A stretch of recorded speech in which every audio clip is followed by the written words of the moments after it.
Online education is not a dumping ground. It's also not DIY. There's a time and a place for DIY when you're first starting out and you're bootstrapping and you can't figure anything out on your own. You need something simple. You go find, the age old, I remember from the 90s, idiot's guidebook to get used for Microsoft. So I was like, oh my God, I don't know what I'm doing.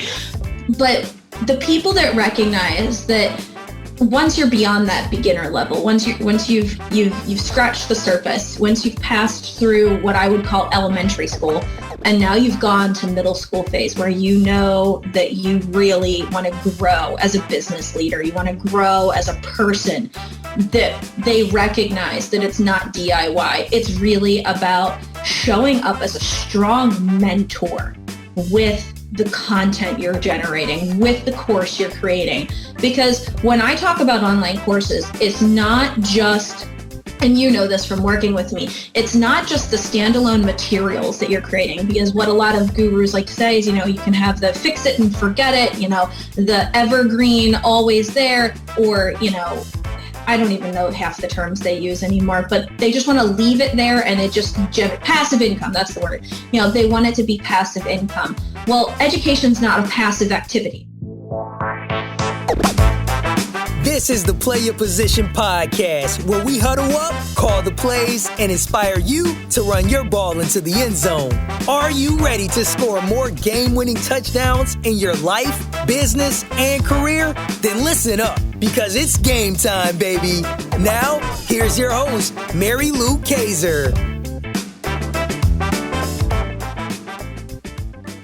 Hello, Team PYP. Mary Lou Kaiser here. Welcome to another episode of the Play Your Position podcast, where we are talking today to a leader in her field of instructional design, course creation, online education, all the good stuff. Her name is Sam Groff. Sam, are you ready for kickoff? Woohoo! Yes, I am, Mary Lou. Right on. So here we go. So team, here are some things that I know about Sam. First of all, she helps transition your traditional in-person training, consulting, and coaching to the online course world. She has a no BS approach to getting you and your clients the result you want. By taking you back to your beginner mindset, she shows you how to easily transform your brilliant ideas and talents into a course your clients will rave about. She's able to do all of this with her clients because she taught high school for 11 and a half years, where kids were brutally honest about whether the content was palatable or not. From the classroom, she dove headfirst into corporate and freelance instructional design. Now she pulls all of that knowledge together to help entrepreneurs design online courses that actually teach what they promise in their marketing. What a novelty. Welcome to the show, Sam. Thanks for having me, Mary Lou. And a side note, team, I've actually worked with Sam on designing some coursework from my programs and such, and I can attest to her no BS approach, to her ability to really get in there and find out what is it that you're wanting your course takers essentially to get out of this. And I am a trained teacher, but this is perfect as a side note to why even coaches need coaches. Even teachers need teachers. We all need to help each other. So shout out for what you do, Sam. Well, thank you very much. I mean, that is key. We all need to have someone there reviewing our stuff, helping us really put our best foot forward in the online space as well as in every other space that we exist in. And really taking your idea from your head to the paper is a lot harder than a lot of the gurus make it.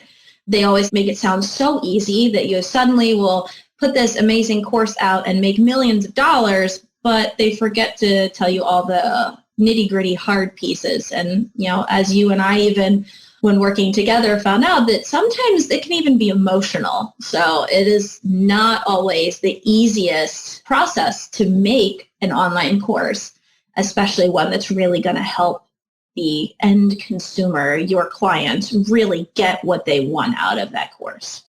Yes, yes. It's so easy to look at these finished products that we see all the time.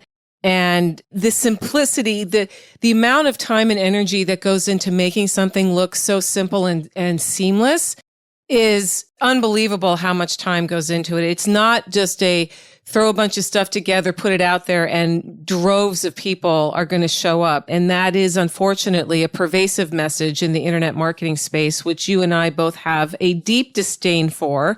Very much so. A deep disdain. A deep disdain because it's misleading and it's also not real life, you know. And here you are, you were called to educate. Clearly, if you were serving in a public high school as you did for 11 and a half years, something about working with young people to help them grow and transform and learn things is part of your DNA, Sam. And yet you, like so many great teachers, decided at some point this was not going to be your full-time career for the rest of your life. And you made the decision to go out on your own. You were called to something else. And that's how I love to kick off the show, is have each of my guests, like you, share your call to leadership story. When were you called? Was it one of those moments where it felt like the sun was brighter and suddenly the birds stopped chirping for a moment and you're like, wow, this is it? Or was it more gradual and one day you woke up and said, wow, this is what I'm doing now? I would say it's definitely more gradual. I had, again, been in the classroom in 3 different states, taught 9 through 12, everything from special education to AP level courses. And it wasn't that I wasn't finding fulfillment with working with the students. I was getting tired of the drudgery of the commute, because I had gone back and forth from different states. But really, B, it was, I had 2 small children at home and I recognized a need and a desire to be with them. And for me, I gave 180 students every day, every ounce of energy I had. And by the time I got home, I was burnt out. And I didn't want that for my small children. My daughter was in kindergarten at the time, and my son was only 3 years old. And I left the classroom because I wanted to try to be a better mom. And by being a better mom, I jumped ship from wanting to be with my students 24/7 to being in the corporate world so I could actually spend time with my children. And in that transition, they transitioned me out. Like, the business world was like, nope, we're going to show you what it's like to really be in business. And I got laid off after 6 months of being a corporate instructional designer, working on massive projects that were being used all across the country. And I got stuck suddenly at home being a full-time stay-at-home mom, which was never my intent. I did not want to be a stay-at-home mom. I wanted to be a work-from-home mom so that I could be fully present for my children when they needed me, but also fully present in everything I love, which was education. And I was able to do that and transition all that love of teaching and really imparting knowledge and making sure that there is solid instruction happening. It's not just, oh, here's some information, guys. Here's a fancy PowerPoint. Go for it. You'll get it all. No, but really getting down into the weeds, finding out what the learner really needed, how they learned, why they learned it, where they were getting the information from, how were they gleaning it.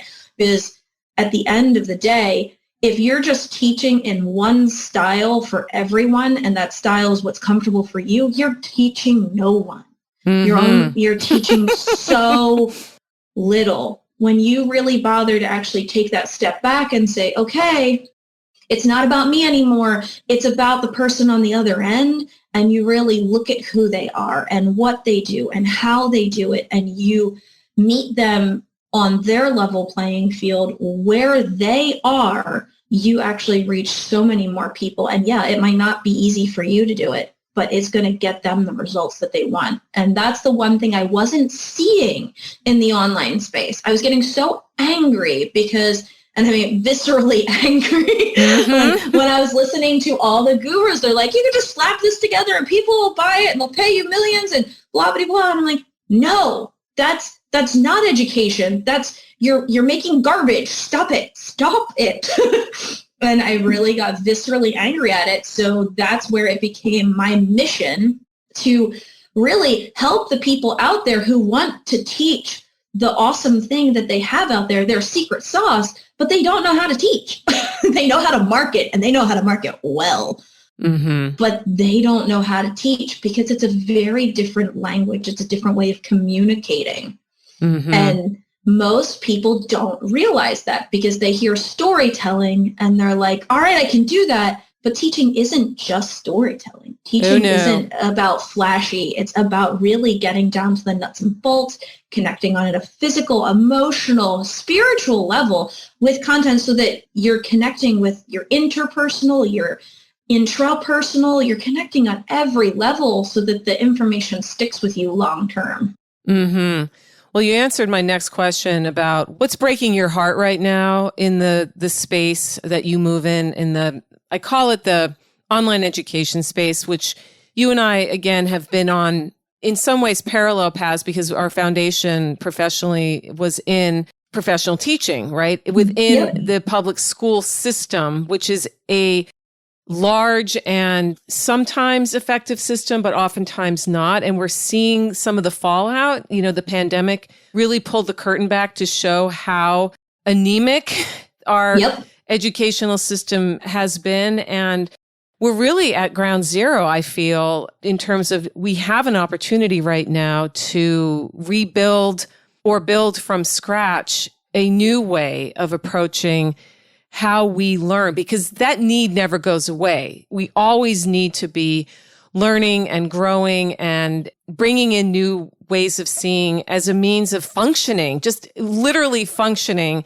in a complex, uncertain world. So as you look around and you see who is doing it right, who is getting the online education right from your perspective, Sam?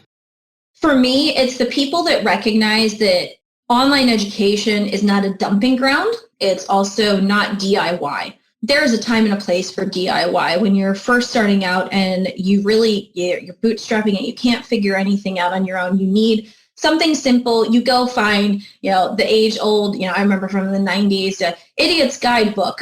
Right. To get you started. The Dummy series, too. Yes, the Idiot's Guide, the Dummy series, all those, I remember, I think I had one for Microsoft. So I was like, oh my God, I don't know what I'm doing. But the people that recognize that once you're beyond that beginner level, once you've scratched the surface, once you've passed through what I would call elementary school, and now you've gone to middle school phase where you know that you really want to grow as a business leader, you want to grow as a person, they recognize that it's not DIY. It's really about showing up as a strong mentor with the content you're generating, with the course you're creating. Because when I talk about online courses, it's not just, and you know this from working with me, it's not just the standalone materials that you're creating, because what a lot of gurus like to say is, you can have the fix it and forget it, the evergreen, always there, or, I don't even know half the terms they use anymore, but they just want to leave it there and it just passive income. That's the word. They want it to be passive income. Well, education's not a passive activity. And anybody that tries to tell you that is a liar, because if you remember when, you had kids and I have kids currently, every time they're learning something, it's not about, oh, I tell you once and boom, you suddenly have it. Miraculously, it pops in your head. It's not a passive experience. It's about getting up, trying it, falling down, making a mistake, getting back up again, and having somebody prop you up the next time. And then, you get those training wheels and you keep trying and trying. The people that are really doing it right in the online space are recognizing that, they're creating a blended learning experience for their students. There is the pieces of the puzzle that are going to be standalone entities where the individual learner, your client, is going to come in, they're going to consume something, a video, a PowerPoint, a PDF. They're going to read something. They're going to do something. They're going to do it independently. And then they're going to show up and they're going to be present with you in that learning experience. Now, it can be either one-on-one or it can be in a group setting where they're then using the information that they've gotten from you. They've taken it that step further. And if they have questions, that's when they get to to put that out into the world and get that information back and get it in a new way, because maybe they didn't hear it the first time in the standalone materials. Now it's that time for you as the instructor to hold their hand, be that strong mentor, and stop assuming that we can just do it on our own, because no one can do it on their own. Mm-mm. I've been a DIY kind of, I'm wired that way for certain things. I think it's part of it being an American. Quite honestly, there is that DNA in this culture about pulling yourself up by your bootstraps and, foraging out there to, seek your fortune, or, whatever the lingo may be. And the truth of the matter is what you just said is 100% accurate. We cannot grow alone. And when you think of a plant, it doesn't grow in isolation. There's all kinds of factors that play into nurturing that seed into a seedling, into a sprout, into, a shoot, and then a baby tree. And then there's all kinds of elements that play into that. That a tree isn't DIYing itself. Nope, it is not. It is not. And yet, for whatever reason, and I don't know if it was because of the low-hanging fruit nature of the early days of the internet, or it really, in all fairness, doesn't matter. The point that you're making is, I think, exactly what we all need to be at least aware of moving forward, that as we rethink school, as we rethink college, and as we rethink what does it take to show up and do your work. Is it 4 years of a very expensive degree? And I have one of those. Actually, I have two. And same here. I would never trade. I would never trade my undergrad or my graduate's degree. I valued it. In recent years, the conversation has certainly shifted to a devaluation of attending a 4-year college. And when lockdown hit, 10 months ago, March 2020, suddenly all these amazing young people, everyone from kindergartners up to seniors in college and even grad school, were forced to be in front of a screen, absorbing, consuming information with no one else to engage with. And it's been, for a lot of students, it's been an absolute disaster. Now, for some, it's been a welcome change, like, wow, I can do this. However, you said something really important that I want you to elaborate on just for a minute here, and that is the need for the blended. Okay, so it's one thing to have a set of videos and then some PDFs, worksheets, right, that you can go through, but it's another to have the dynamic experience of being with the others. Why is that such an important element in the experience that these, again, standalone evergreen pieces are missing completely? So the part that everyone needs to remember is, I'm not saying that evergreens are bad. What I'm saying is, in that sense, is that unless you have a human component, they really aren't a true learning experience. So that's that key feature that no one seems to get, is that the standalone materials are literally just that. It's like if I gave you a book about social studies today, and you just put it on your desk, you're not going to get anything out of it, right? I mean, because it's a standalone material. You don't learn in a vacuum. The whole point of that blended learning experience is because we are hardwired as human beings to be interactive. We crave, even the most isolationist kind of person craves human attention and human connection. Everybody is extrovert or introvert, you have some level of both in you. We're not all one thing. We are all human. And humans have a natural desire for connection. And with learning comes a deeper level of connection. And that's why blended learning is so crucial. And I love the way you were tying it back to actually modern education, because I think the fundamental piece that most Americans don't realize is that our educational system was built entirely to create factory workers. Yes. And we have less than 7% of the American population is factory workers right now. And we are our entire school system is designed to create factory workers. Well, there's a reason why people got frustrated when everyone had to suddenly go to college and they devalued the concept of an apprenticeship or going to a trade school. That's a problem. We are a multifaceted country and we're a multifaceted being. Human beings are multi-passionate, multifaceted, and when we disqualify a part of our being and a part of who we are, we're really doing a disservice to everyone. That's why blended learning is so crucial. I have 2 children right now, and I chose, because of COVID, to homeschool them this year. And the choice to do that was because I recognize with both of my children, my daughter would have done fine in virtual learning, but my son would not. And I couldn't justify putting one child in front of a computer for 6 hours straight and not the other, and then allowing the one child to go run around and play in the yard while the other one was stuck in front of a screen. I didn't value that as a parent, and I know my children wouldn't have valued that. So when you take the time to step back and recognize the way we learn is multifaceted, the way we approach the world is multifaceted, the way we interact is multifaceted, then you can start to recognize why those individual DIY courses that are just throwing out there independent educational materials, not courses, because a course involves an instructor, a person present, being the mentor, being the leader, being the facilitator.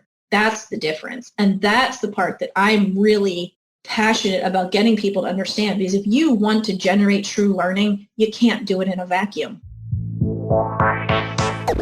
It's halftime here at the Play Your Position podcast, and we've got ourselves a great game. While you're up grabbing another snack and topping off your favorite beverage, make sure to subscribe to the show so you never miss another play. PYP is available on Apple Podcasts, Spotify, and wherever great podcasts can be found. Now, let's get back to the game. It's one thing to go searching YouTube for a little instructional video on fixing your sink, or, I've done with my podcast, I've watched some excellent short videos on editing techniques, using a certain tool, et cetera. So there's that. And I value the plethora of information that is available. I just type into my search bar, how to blah, blah, blah, and it pops up. What you're getting at, and where you and I are so aligned, is the transformation that can take place when somebody not only creates an experience that will lead to said transformation, but also people who value that and raise their hand and say, I want to be a part of that. I know I need to grow. I know I need to get better at something. I know that something is keeping me from having whatever it is that they're looking for. And a DIY course is not going to get me there. Yep. Yeah.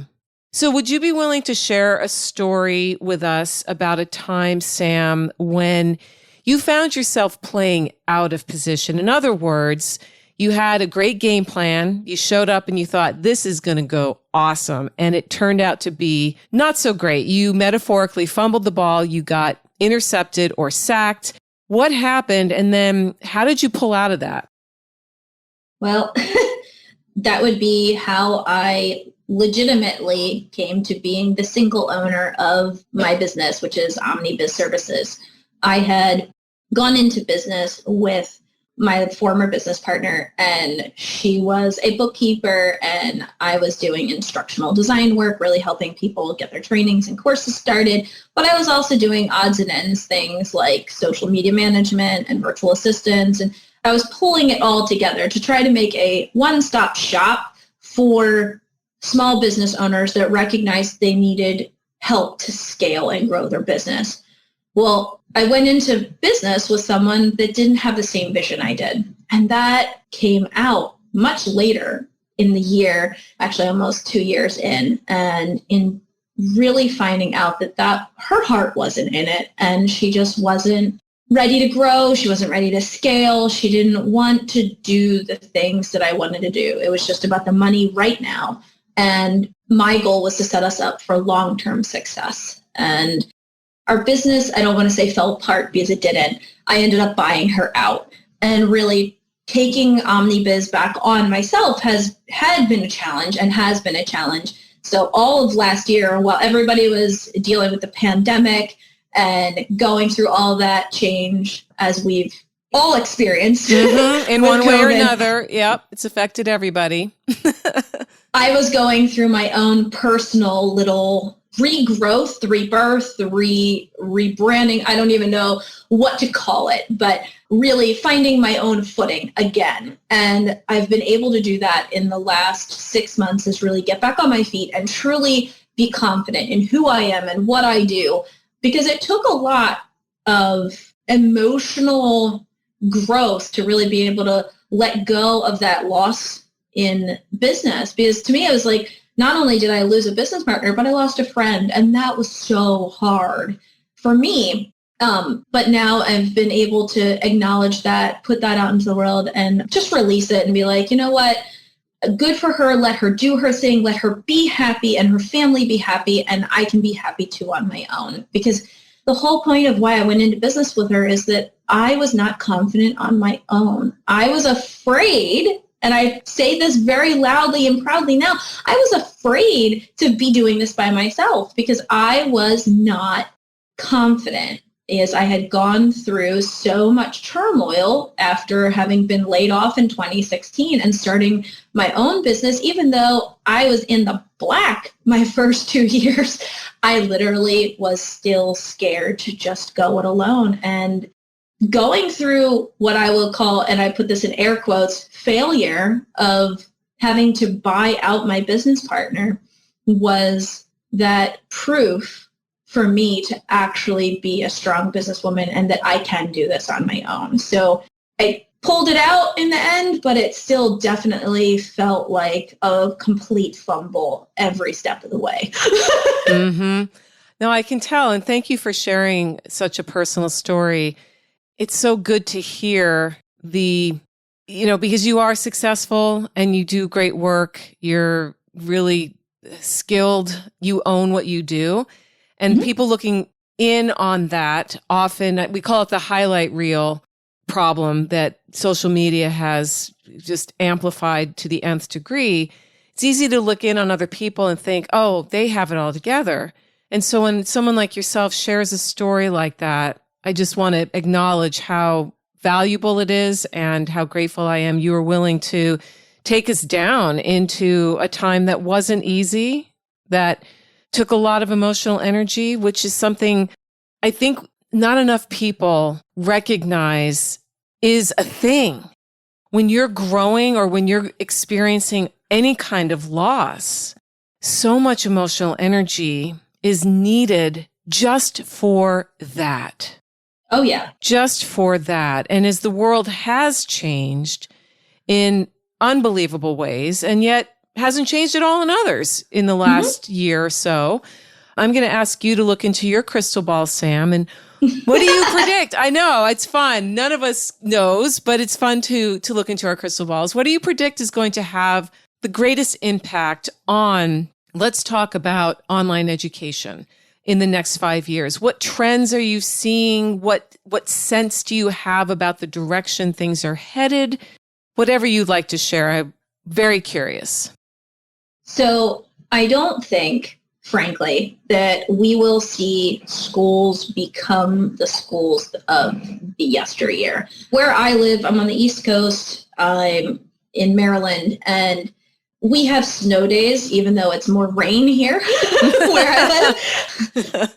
But we have snow days. And I think moving forward, we're not going to have snow days anymore. I think it's going to be, you have your electronic device, you're going to be able to become school. School will be at home. It'll be wherever we go. So vacations where families went away, kids were able to go and, leave school again, for like a week and go on a family vacation in the middle of the year. I don't see that as becoming a thing anymore. I think it's going to be, you're going to have to take your laptop. You're going to have to be present. which I kind of get a little nervous about. I personally view the need to disconnect from your device as being a crucial piece of our humanity. We need to not be tethered. So I think that we're going to see over the next 5 years a backlash, but forward and backwards, constantly fighting that tethering. What is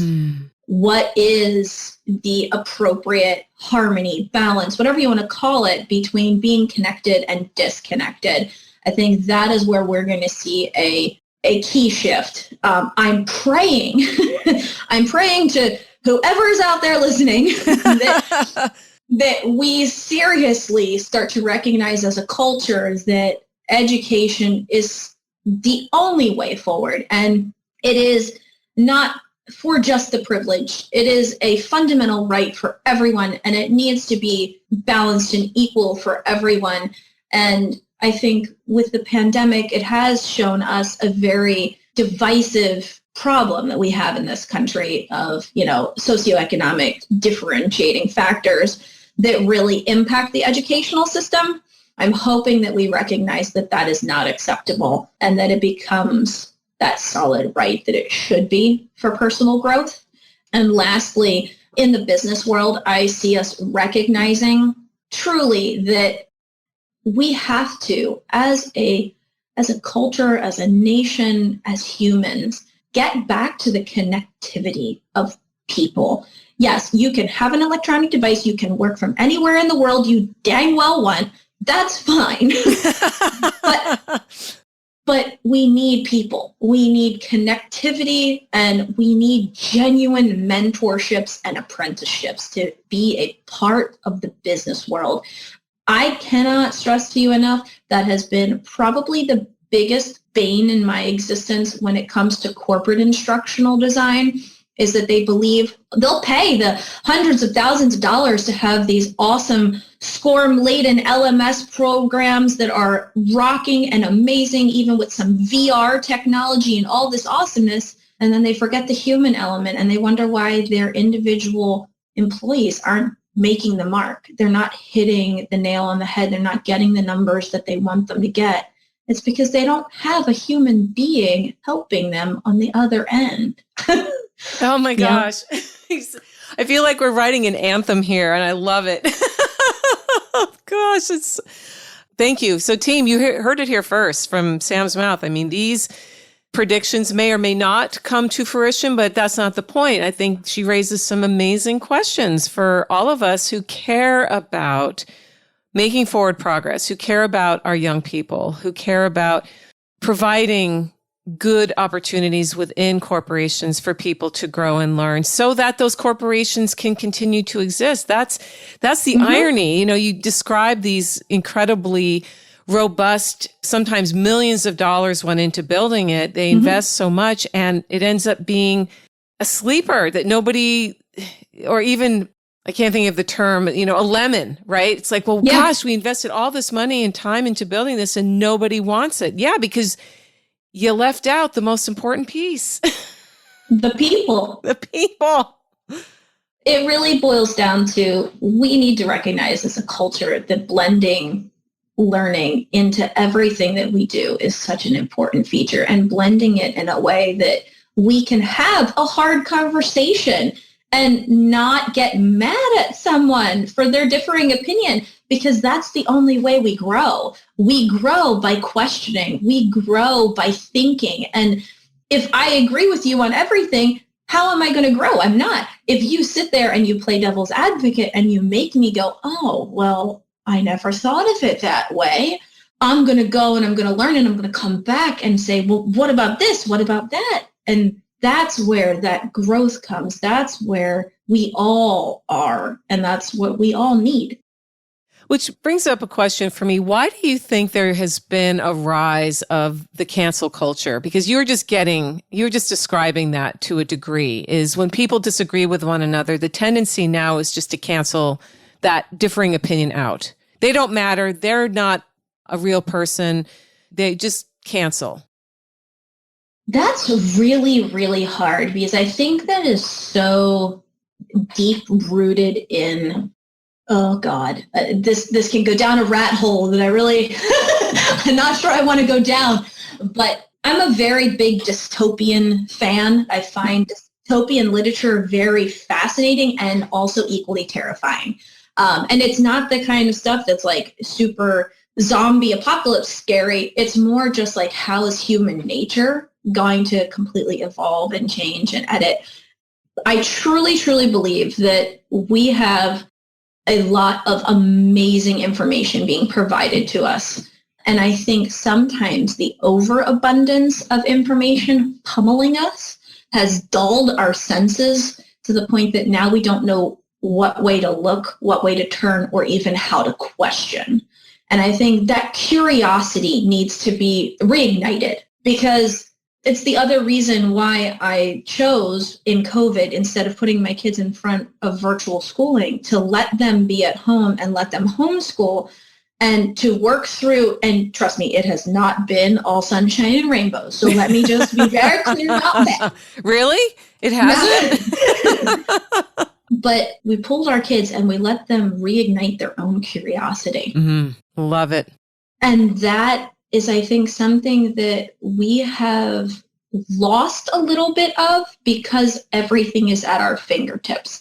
There's a little bit of something to be said about getting away from the screen and having to figure it out ourselves. And some of my best clients are actually forcing their clients to do that hard work, like you were saying, that thought leadership, to really question themselves, question, why are you even doing this? And once we can do that as people, we'll stop living in that dystopian, over inundated information flowing at our faces and not giving us the time of seconds to breathe, think, process, and be curious. Wow. Beautiful. Beautiful. Well, we're at the part of the show, Sam, I call touchdown. And that's another beautiful thing for football fans who are listening, or anybody who appreciates athleticism.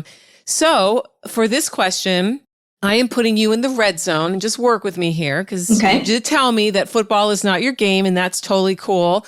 However, you know enough about soccer and other games that there are limitations of time. So there are less than 30 seconds left on the clock. You are down by 4 points. It's third down, Sam, and that means it's now or never. Tell us a story about a time when you ran the metaphorical ball into the end zone for the game-winning touchdown. I did actually in high school.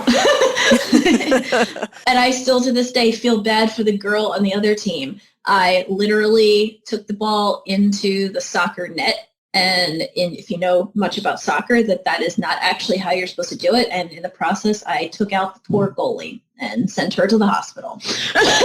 Dear. I felt so bad. I literally ran the ball at the goalie and knocked her unconscious. Oh my gosh. So it's not even a metaphorical. It's like it literally happened. I got the point, but I felt bad. And I'm like, oh God, she's down. Please help somebody.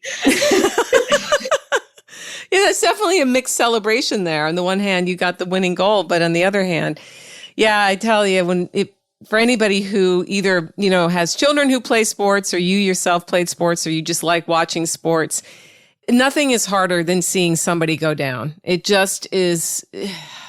Oh, man. It was awful because I felt so bad, and I have carried that with me. You certainly have. I am 39. I was like 14. I'm 39. I was like 14 years old when that happened. Yeah. Well, I think that just speaks to how trauma really can shape us and stay with us. And, in the pre-chat, we were talking about the long-term effects that the pandemic and lockdown and kids being forced to go online for school. We have all gone through a collective trauma as a culture. And it'll be interesting to see 15, 20, 30 years from now, what will be those stories, those metaphorical stories of being taken out or being pushed over or being the one that, ran the ball and knocked somebody out. I mean, it just all of these things to me are so fascinating. And again, appreciate you sharing such a personal story that you weren't proud of that moment, but it happened. No, I wasn't. It happened. And it was very traumatic because I felt so bad with the girl lying on the ground. I'm like, oh God, get up, get up. Yeah. She did not get up. But she was fine. She was fine then. And I wrote her a handwritten note, like, I'm so sorry, please feel better. And I mailed it to the school so she would get it. But, I agree with you. There will be those crazy stories because literally the lockdown in Maryland happened 6 days before my son turned 7 last year. Yeah. And that was really traumatic because we were going to have some friends come over and just celebrate a small birthday because it was 7. It wasn't like a big birthday. And it was just like, oh, okay, life now just came to a screeching halt. And he was like, man, this sucks. I'm like, and I felt really hard. I felt bad for him because it really did. It completely sucked and it changed his little world. Yeah. Oh. And our hearts do go out to everybody whose little world has been changed. Mm-hmm. And that's why having conversations like the one we've had today for me is so important, Sam, because you have shared a point of view about a topic that it's clear you are incredibly passionate about, you believe in, you can see the benefits that come from people who actively build programs, courses that involve the human element, the effects that an approach like that can have in a positive way. And as we come to the end of things today, I love having my guests end the conversation with 1 to 3 key offensive strategies straight out of your leadership playbook that listeners could implement right away to see some kind of forward progress in their work, their business, their life. What could you share with us?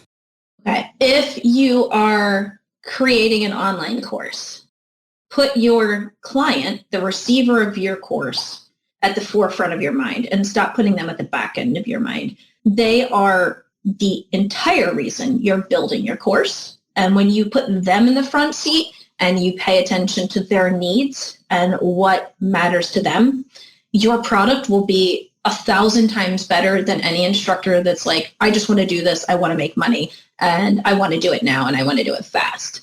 That's 1. 2, listen to feedback, good, bad, and ugly. The thing that I took away from my years in the classroom were that students were brutally honest. They would tell you straight up if it sucked and how bad it was, and they would inform you all the ways that you should have done it better. And you know what? A lot of the times they were right. And I could look back and be like, oh man, yeah, that really did suck. I should have done that. And then I would take notes on what the kids said and I would do it better for the next year. And dang it, if those kids weren't right, the next set of kids got it and they got it better. And it was an iterative process. Understand that life and everything is iterative. It's not a fix it and forget it. Do it once and leave it there and never touch it again. Especially education, it's always about being iterative. What's going to be the next best way to explain something and share something? And lastly, remember the human element, that you are human, you need a break. And that has been the hardest part, I think, for everyone, especially in COVID. I know parents who are working, that has been immensely, immensely hard to manage. And I'm blessed. I already was working from home, but I've watched how it has completely changed how my husband parents, how my husband lives, because he was going to his company, he was going to work for a company out of the house, and he had to completely shift and change how he functioned. And I know there's a lot of parents that still had to work in places during this pandemic, and that has been hard for families across the board. So give yourself a pat on the back when you're able to keep your chin up every day and just do it, because, things aren't easy. Mm-hmm. And they're just not easy. And when we recognize all of our small wins, those bigger wins are so much better to savor. And we can't hear that enough. What a great message. And for people who would like to connect with you online, I know you have a little giveaway. So here's your chance to direct people. Where do you hang out, Sam, and what can they get from you?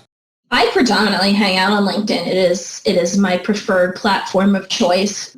So you can always find me there actually at my full given name, which is Samantha Groff. I never go by my full name because, I was named after my grandfather, who was Samuel. So I always go by Sam, but I use my full given name on LinkedIn. And you can also find me at omnibusservices.com online. So those are the two primary places that you can find me. Yes. And there'll be links to Sam's LinkedIn profile and her website over at pyppodcast.com on her show notes page. And if you or someone you know is looking to take all that amazing work, knowledge, ideas that you have, and you want to put it into a course that actually gets your clients results, I can't recommend Sam enough. She is phenomenal, as you heard today, and she is passionate about the educational experience for all. Doesn't matter your age. You could be a kindergartner, or you could be somebody who's on the other side of 70. Yeah. We're all human, as she pointed out, and growth is the only way forward. Again, I turn to nature. You never see a tree growing backwards. You just don't. And you don't see a squirrel growing backwards. We are always moving forward. And education really is that linchpin that can get us from point A to point B. And so Sam is your gal. Connect with her. Thank you, Mary Lou. And before we say goodbye, would you be willing to share with us a book you have read recently or are reading right now that you would like to recommend to Team PYP? I don't have the title in front of me, but it's Burnout. And the idea behind it is Burnout, the secret to unlocking the stress cycle. I am reading it right now, and it is by Amelia Nagasaki and Emily Nagasaki. They're sisters. And the point of the book is really to unlock the stress cycle and be able to release burnout, because I've already dealt with burnout from teaching. And obviously, a lot of us have dealt with burnout through COVID in one way or another. And I really recommend it if you even remotely feel like you've ever been on the verge of burnout. It will actually make you recognize ways to figure out how to release that stress for yourself. Wonderful. So I'll put a link to that book on your show notes page as well, Sam. Thank you for sharing it. Always great to get a new book to add to personal library. And I suspect it's available in various forms, including audio form on Audible. And Audible is one of my favorite places to consume content because I love to listen. So if you do too, check it out and connect with Sam. Go to her LinkedIn page, check out her business. She is one to know. And Sam, this has been so much fun. Thank you for taking time today to bring us into your leadership journey and give us hope for the future of learning and education. Well, thank you, Mary Lou. It's been a pleasure. Hey team, Mary Lou here. Who's number one in football changes from year to year. Fashion trends come and go, same with musical tastes. But leadership skills, they never go out of style. In fact, these days, leadership is an essential survival skill for a world that demands more from us than ever before. To succeed these days, you need to know how to show up for yourself so that you can then do the work you love with people you like the way you want. The Play Your Position Leadership Playbook helps you do this, and it's free. Go to pyppodcast.com to download your copy today. If being more successful this year, next year, in the 21st century is on your to-do list, get your copy of the Play Your Position Leadership Playbook now. pyppodcast.com. It's at the top of the page. You can't miss it. That's pyppodcast.com, and start being more of the leader you are meant to be today. This podcast was produced by Daniel Romeros. Show notes for this episode can be found over at pyppodcast.com. I'm Mary Lou Kaiser. Thanks for listening. Got a great key offensive strategy you like to share? Write to us at coach@pyppodcast.com or on Twitter, use hashtag PYP and let us know how you're running your ball into the end zone for those game-winning touchdowns.